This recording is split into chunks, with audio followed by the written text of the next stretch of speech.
Hey everybody, I want to share some information about dew point and concrete temperature, air temperature, and then how this can affect your top coat or your base coat when you're applying your floor coatings. This time of year, it's very prone to see moisture or condensation on the floor. So of course that can lead to problems with bubbles or curing issues. If it's your base coat, it may also have bonding issues, but if it's your top coat, you could get bubbles in your top coat because the polyaspartics that, it doesn't really matter what brand, any brand polyaspartic, when it's poured over something that's humid or moist or wet, you're going to introduce moisture, of course, which is not good for the polyaspartic. So you can get bubbles in your polyaspartic top coat. So I want to walk you through why this would happen this time of year more than other times of year. So this time of year, the air is getting a lot warmer. Things are warming up. We're really happy to be coming out of the winter.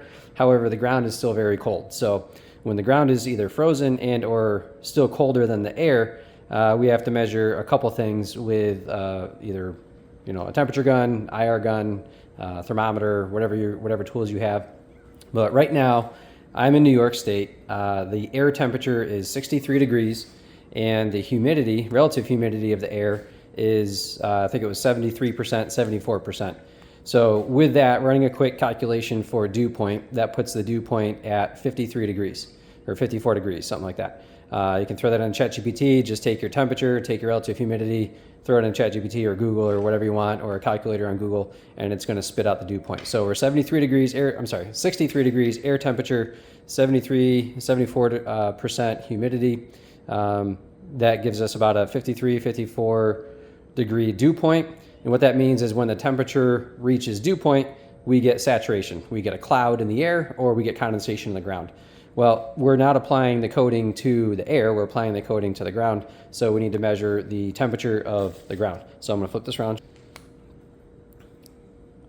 So right now, 48 degrees. You can see my little laser on the ground there.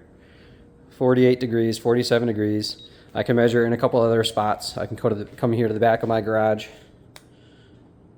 We're 46 degrees.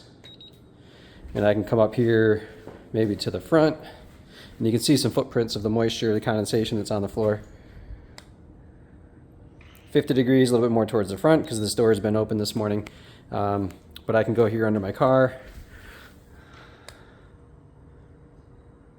It's now a little bit colder, 43 degrees. So that's concrete temperature. So kind of going back, if we have a dew point of 54 degrees, see all these footprints? Those footprints are not because the driveway is wet. I mean, yeah, there's a puddle out there. But those footprints are because the floor itself is wet. See? I'll come over here. We don't see any footprints here, right? No footprints here. I'm gonna dry my hand. Hand's dry. I'm gonna wipe it. See my hand's wet?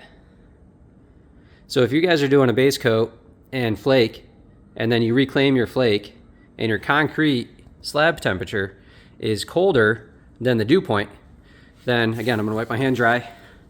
See, it's dry now. I'm gonna come over here. Of course, I got a little rock from my driveway from my car, but see the wet on my hand? There's no footprints here. There's no puddles on the floor. Of course, that you can see where I just wiped my hand, but this entire floor has condensation on it. If I come down like this, see? There's no puddle. It's not like a puddle of wet. It's just condensation. You can't see it here because it's so thin. But if I do this, see, it's wet. So you guys need to apply your top coat when your slab temperature is higher. If your dew point is higher than your slab temperature, you're gonna have condensation on your floor and you're gonna have problems with your top coat. You can also have problems with your base coat too, of course. But we've had a couple customers inquire, why do I have bubbles in my top coat?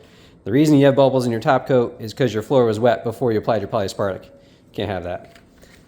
So just a couple things, before you drop your top coat, you gotta get your slab temperature up above dew point, and that's when you can top coat. If you have any questions, give me a shout. Take care.